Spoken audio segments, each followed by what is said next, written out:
Bapak Ibu Saudara, kita berjumpa kembali di dalam ruang membangun iman kita. Pada kesempatan ini saya akan berbicara tentang apa yang diajarkan oleh Kristus, masalah kasih. Kita tahu bersama bahwa kita diajarkan untuk mengasihi sesama. Dan yang paling utama atau hukum kasih yang pertama adalah kasihi Tuhanmu. Nah, ini hampir semua yang saya kenal tidak melakukannya dengan benar.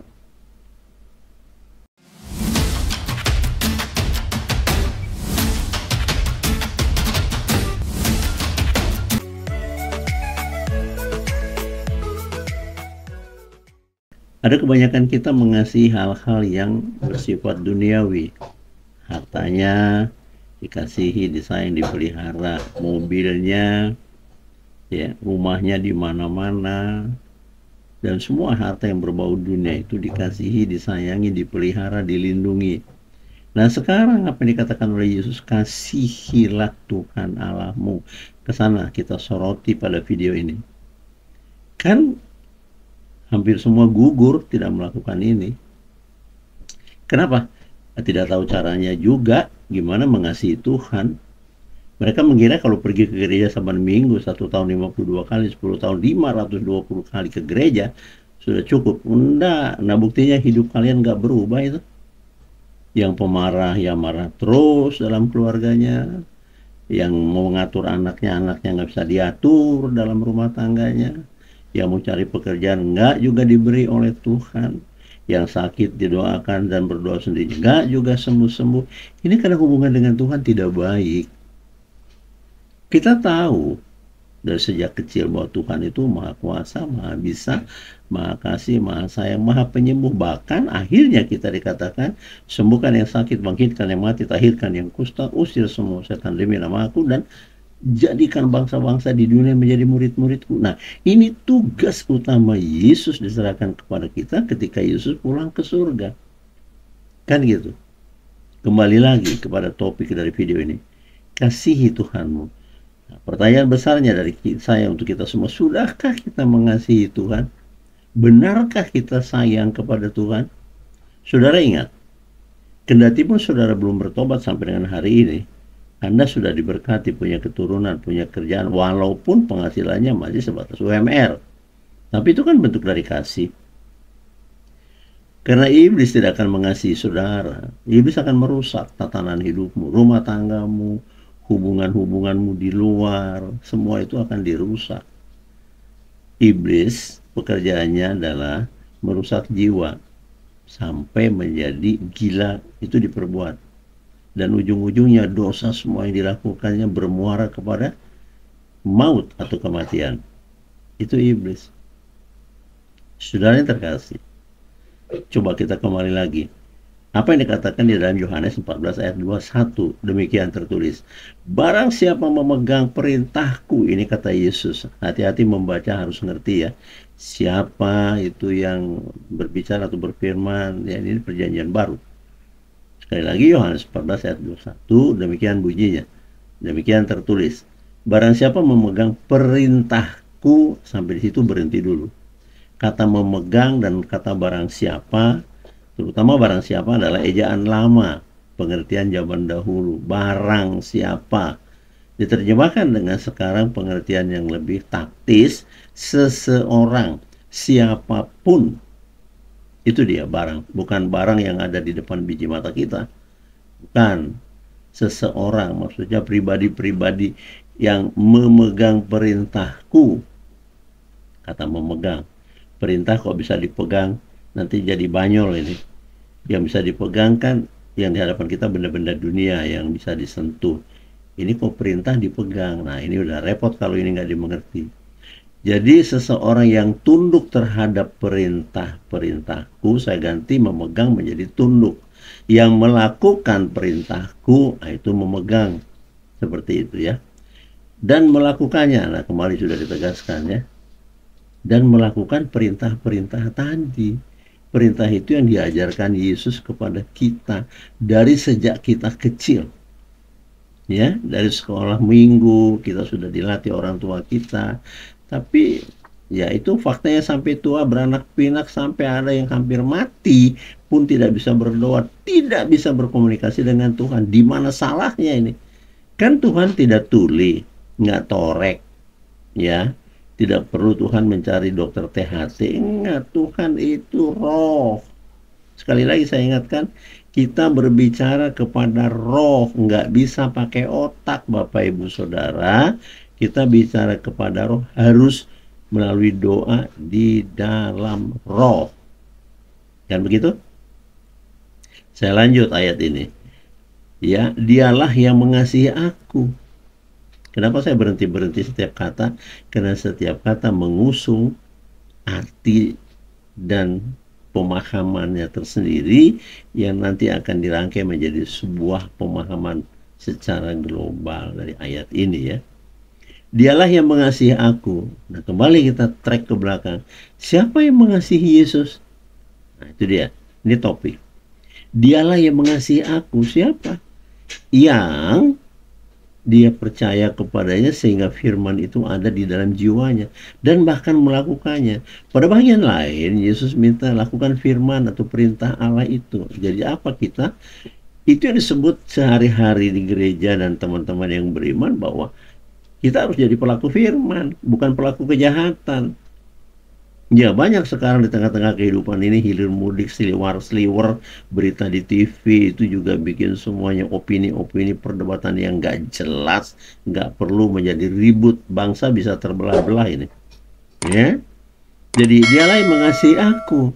Nah, munculkan pertanyaan kalau nggak ngerti, supaya mundur lagi. Jawabannya adalah mereka yang memegang perintah Yesus dan melakukannya. Itulah yang mengasihi Yesus. Saudara, lihat. Baru 2 patah kalimat kita baca, ini saya sudah makan waktu hampir 7 menit. Begitu belajar. Jadi bukan barbar dibaca terus sampai titik pada ujungnya nggak ngerti lalu pusing 7 keliling, tutup Alkitab, berdoa pun tidak, langsung tidur lagi seperti Petrus. Jadi apa?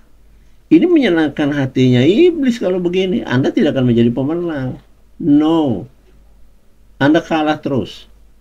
Ribut saja usung-usungnya. Coba lihat yang di TV-TV itu diberitakan. Itu kan mengerikan. Anaknya yang ugal-ugalan di jalan, geng motor, judulnya keren-keren banget. Bapaknya keringat dingin membayar cicilan motor. Dan motor bukan motor yang abal-abal, minta yang keren-keren. Coba lihat. Bapaknya, mamanya mengasihi anaknya, dikasih semua, dimanjakan. Akhirnya banting tulang, emak sama bapak kehujanan, segala macam, capek, harus memenuhi bayaran tiap bulan sekian ratus ribu, mungkin juta. Anaknya ugal-ugalan. Minum lagi hal-hal yang terhalang oleh Tuhan. Hancur toh? Hancur. Inikah generasi yang diharapkan ke depan sebagai penerus generasi bangsa dan memisi pembangunan di negeri ini? Bapak saya pejuang. Ada lagi teman-teman lain. Mereka meneteskan darahnya dalam perjuangan untuk memerdekakan Indonesia. Tahu-tahu generasi terakhir ini yang kita lihat hancur. Saya tidak menghakimi. Lihat saja, tetaplah berdoa. Balik lagi ke ayat ini. Dialah yang mengasihi aku. Jadi Yesus sudah memberikan sebuah kondisi atau ketentuan. Harus orang yang melakukan firman itu yang dalam perhatian Tuhan, yang mengasihi dirinya di sepanjang hidupnya. Kalimat berikut. Dan barang siapa, balik lagi ya, barang siapa diperdengarkan ini, siapapun, pribadi siapapun mengasihi aku, siapa yang mengasihi aku, kan gitu ya, ia akan dikasihi oleh Bapakku. Tadi sudah komitmen kita bahwa siapa pelaku firman itu mengasihi Kristus, yang melakukan pengajarannya, tunduk dan tidak melakukan pelanggaran-pelanggaran terhadap firman dan pengajarannya, dialah orang yang tunduk, setia, taat, dan mengasihi Kristus. Ya, dan siapa yang mengasihi aku, dia akan dikasihi oleh Bapakku. Siapa Bapa Yesus? Pencipta dirimu, diriku, pencipta semesta, pencipta ikan di laut, burung di angkasa, hewan-hewan liar di pegunungan, hewan-hewan buas, dan hewan peliharaan. Itu ya, dan Barang siapa mengasihi aku akan dikasihi. Dan dampaknya itu, kalau saudara dan saya mengasihi Yesus dengan cara melakukan firman-Nya sebagai pelaku firman, berarti saudara adalah bagian dari orang percaya. Di sini dikatakan lagi, ia akan dikasihi oleh Bapakku. Orang-orang seperti kita ini akan dikasihi oleh Allah Pencipta. Wih, keren. Kalau cuma dikasih pejabat-pejabat negara karena hubunganmu ke sana secara duniawi, ada hantaran ini, hantaran itu, ada urusan harta ini, harta itu, ya tentu saja itu take and give ya, karena bisnis. Dengan Tuhan nggak ada bisnis, tidak ada bayaran apapun. Ya, saya coba ingatkan lagi dengan cepat. Kita tidak membayar kehidupan ini, saudara, kecuali harus berbalas semuanya kepada Tuhan, yaitu berbuahlah dalam hidupmu, antarlah buah itu kepada Tuhan. Siapa? Jiwa-jiwa yang dalam kegelapan, jiwa-jiwa yang tersesat, bawa dalam kemuliaan Tuhan. Dan aku akan mengasihi dia, ditambah lagi. Coba, jika saudara dan saya mengasihi atau melakukan firman Tuhan, dialah yang mengasihi aku dan dia akan dikasihi oleh Bapakku. Dan akan menyatakan diriku kepadanya. Yesus berjanji lagi. Ini besar sekali janjinya di ayat ini. Dan kata Yesus, aku akan menyatakan diriku kepadanya. Kata menyatakan diri Yesus kepada seseorang yang melakukan firman, berarti Yesus ada di dalam jiwa orang itu. Nah, ini memang tidak gampang untuk dimengerti, sobat, ya. Cukup rumit karena tidak terlalu akrab dengan Alkitab, tidak terlalu akrab dengan firman Tuhan, ya. Sangat disayangkan sekali, masing-masing punya gadget, masing-masing punya HP, ya, ngomong sederhananya gitu. Yang ditonton TikTok, Instagram, ya, kirim-kirim berita, WA. Nggak salah, cuman waktunya habis di situ. Padahal saudara, saya ingatkan, dikasih waktu satu hari 24 jam. Coba pikir dengan pikiran yang sehat dan cerdas. Kita ini keturunan ilahi loh, segambar serupa. Masa kita jadi bodoh dan tolol? Coba, di tangan saudara ada Alkitab digital tertanam dan atau di-download gitu ya, bisa diambil. Kan bisa dibaca-baca. Itu yang saya bilang tadi. Ini tolong nih faktanya, saya tidak menghakimi, sadari semuanya kita keliru. Satu hari mungkin main gadget, main HP, dari 24 jam kita bernapas, hidup, melotot itu, mungkin lebih dari 10 jam HP itu hanya untuk kepentingan kebutuhan dan kerakusan dagingmu. Nonton dan nonton dan nonton, nggak ada gunanya. Coba diganti. Baca Alkitab itu. Kenapa? Karena Yesus berkata begini lembut, akulah jalan, kebenaran, dan hidup. Barang siapa percaya kepadaku tidak akan mati, melainkan akan hidup bersamaku di rumah Bapa. Tapi siapa yang mau masuk ke situ? Nggak banyak. Terlalu sedikit yang seperti itu. Kebanyakan ya royo-royo, rame, bergelut dengan sajian-sajian duniawi. Nggak salah sih. HP itu alat telekomunikasi. Handphone digenggam, sampai sekarang handphone bisa dibawa berenang ke dalam dasar danau atau dasar kolam, dimanapun, dibawa mandi bisa ngomong. Hebatnya handphone waterproof. Tapi penggunaannya tidak maksimal untuk kemuliaan Tuhan. Tidak salah penciptanya, tetapi yang menjadi berdosa penggunanya. Maka di mana-mana terjadi keributan dan penipuan, karena itu karya iblis. Hati-hati. Kita kembali ke Yohanes 14 ayat 21, Bapak Ibu Saudara. Sekarang kita baca dari awal hingga akhir dari ayat ini. Perhatikan baik-baik dan perlahan-lahan didengarkan. Barang siapa memegang perintahku, artinya siapapun yang memegang perintahku, yang mempercayai perintah dan firmanku, dan melakukannya, tidak hanya dengar-dengar doang, dialah yang mengasihi aku. Itulah cirinya orang, pribadi, jiwa itu mengasihi Kristus. Dan barang siapa mengasihi aku, nah orang-orang yang mengasihi Yesus, dia akan dikasihi oleh Bapa Surgawi pencipta dirimu dan semesta alam. Dan aku pun akan mengasihi dia. Ditambah lagi, sudah Allah pencipta alam mengasihi kita yang melakukan firman-Nya, Yesus ikut serta mengasihi kita. Dan akan menyatakan diriku kepada mereka, kepadanya. Lalu Yesus juga berjanji, aku akan menyatakan diriku. Apa sih menyatakan diriku kepada kalian? Kalau kalian pelaku firman, dia akan ada di dalam jiwamu. Dia menyatakan dirinya di dalam dirimu. Dia ada di dalam hidupmu.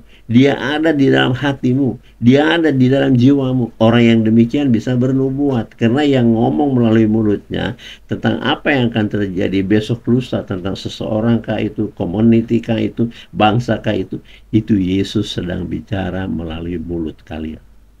Itu bernubuat. Bapak Ibu Saudara, ini besar. Ayat ini sekian-sekian kalimat ini, tapi maknanya gede banget. Cuman banyak orang tidak peduli, Bapak Ibu Saudara. Coba sekarang kita simpulkan. Apa yang dikatakan? Kalau Bapak Ibu Saudara mulai pagi ini mempelajari firman Tuhan, nggak usah 10-15 ayat, satu ayat aja tapi paham dan berhikmat di situ atas pimpinan Roh Kudus. Ya. Sampai di sini sudah paham ya. Kalau nggak paham diulang-ulang dibaca, didengerin. Ya, dipaham supaya lebih paham. Kemudian kalau sudah begini, kita terbilang orang percaya karena kita melakukan firman. Sekarang begini, bisakah orang tidak percaya melakukan firman, melakukan perintah? Perintah-perintah Yesus itu bukan main-main, itu berdampak dahsyat dan menjadi mujizat. Bisakah orang yang tidak mempercayai firman, lalu dia menjadi bagian dari yang dijanjikan Tuhan? Orang-orang percaya itu baginya tidak ada yang mustahil, atau tidak ada yang mustahil bagi saudara Bapak Ibu yang percaya kepada Kristus. Nah, sekarang percaya. Nah, kalau firman Tuhan tidak menjadi landasan hidupmu, landasan berpikir, landasan bertindak, dan landasan berbuat apapun, Anda bukan orang percaya, tapi memang tiap minggu ke gereja. Faktanya begitu. Jadi kesimpulannya, pendekatannya akhirnya begini. Tidak semua juga orang pergi ke gereja itu orang percaya. Itu benar. Iya kan? Belum lagi kalau dibahas dia dalam gereja, orang main gadget lagi coba. Nggak tua, nggak muda. Pendetanya sampai menyatakan firman Tuhan berapi-api karena ada api Roh Kudus. Yang jemaatnya yang di balkon, yang di belakang, cekakak-cekikik jiwanya, nonton TikTok lah, nonton Instagram, kirim berita keluar lah, harap sabar, pendeta ini kelamaan khotbahnya, ya kamu tungguin gua aja sesuai dengan tempat yang udah dijanjiin. Jadi kalang kabut ini gereja. Ya, dari 600, belum tentu pula itu semua mendengar. Mungkin cuma 2-3 yang serius. Itu pun karena hidupnya terjepit. Terjepit itu masalah sakit, masalah utang, belum punya kerjaan, belum punya anak, dan itu lalelo banyak sekali. Jadi harapannya masuk gereja, walaupun dosanya masih seabrek-abrek, ikut-ikutlah dia di situ dengan harapan tidak salah dia dijamah Tuhan. Boleh, itu baik-baik saja. Tapi yang saya mau sarankan di sini dan ingatkan, buru-buru bersih-bersih diri. Kalau Anda tidak bersih, Tuhan kan tahu. Isi hatimu tahu jahat. Ya kan? Imanmu dilihat nggak beres. Bagaimana Tuhan akan memilih? Ini firman-Nya. Aku memilih engkau, bukan engkau yang memilih aku. Nah, hati-hati dengan semua firman itu. Maka dikatakan, Yesus pelajari firman-Ku, sobat. Firman itu dipelajari. Dengan mengerti tentang apa yang maksud oleh Yesus dalam firman-Nya itu, dalam siapapun penulisnya ya, kitab Injil siapapun itu, nah Anda mulai datang dekat dengan Tuhan. Anda mulai, saudara semua mulai mengenal Yesus. Kita cuma tahu Yesus juru selamat, betul. Lahir di Bethlehem, emaknya itu Maria, bapaknya Yusuf, tapi kenalkah kalian sama Yesus? Kenal, ya itu tadi sudah saya bilang. Iya kan? Sudah saya kenal tuh. Bukan gitu mengenal itu. Apa yang menjadi sifat-sifat Yesus, karakternya, keinginannya, pengajarannya. Kenali, tangkap itu, simpan. Maka dikatakan tadi. Dan jika engkau memegang perintahku, nah itu berarti percaya karena sudah mengenal. Pada bagian lain juga Alkitab mencatat, carilah lebih dahulu kerajaan Allah Bapa surgawi dan segala kebenaran firman-Nya, maka segalanya akan ditambahkan kepadamu. Nah, saudara tidak mau berkelimpahan. Pada kita hidup itu minta supaya berkelimpahan. Ya minta jodoh, ya minta pekerjaan, ya minta gaji besar, minta hidup sehat, minta anak, minta damai sejahtera, semua yang baik diminta.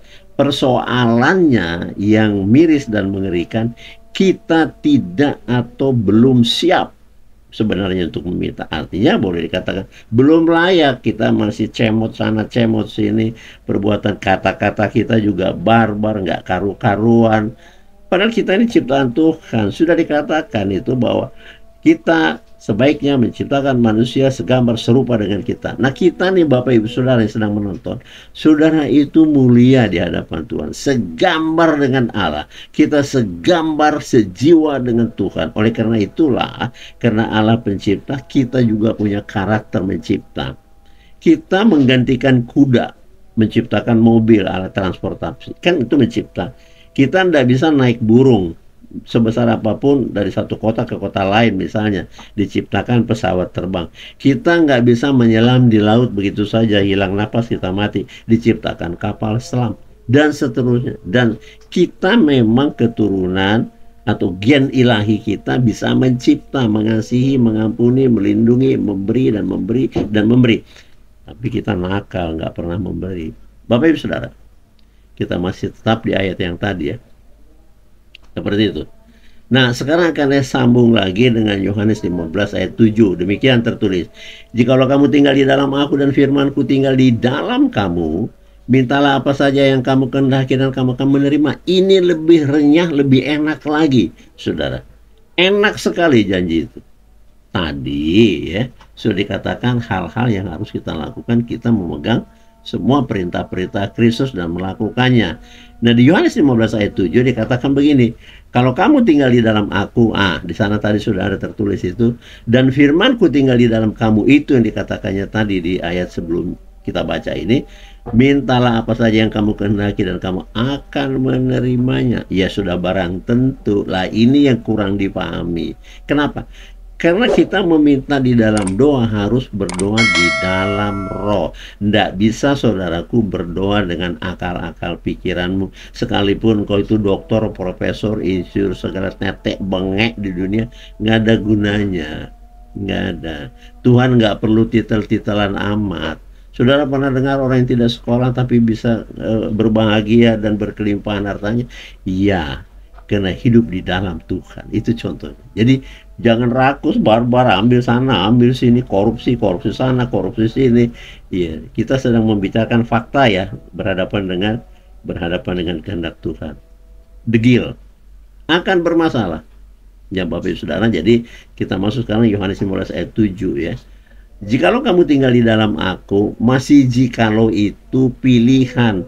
Kalau kamu mau, Bapak Ibu Saudara yang menonton, tinggallah di dalam Yesus. Ini kan tawaran.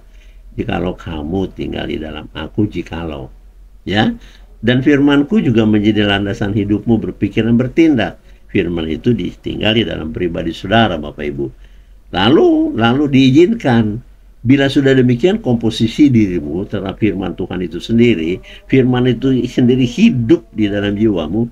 Kemudian dikatakan begini, mintalah apa saja yang kamu mau, kamu kehendaki, kamu ingin. Mintalah apa saja, tidak dibatasi dan tidak ada nilai rupiah sama sekali. Kalau memang minta rumah, rumah diomong. Kalau minta pekerjaan, pekerjaan diomong. Kalau minta keturunan, keturunan diomong. Jangan bicara duit, nggak ada. Tuhan nggak perlu duit. Bahkan dikatakan, iya, sampaikan semua pengajaran ini dengan cuma-cuma kepada seluruh bangsa-bangsa. Usirlah setan itu dengan cuma-cuma. Jangan minta bayaran dari orang-orang. No. Ya, jadi mintalah apa saja yang kamu kehendaki dan kamu kehendaki. Ini janji.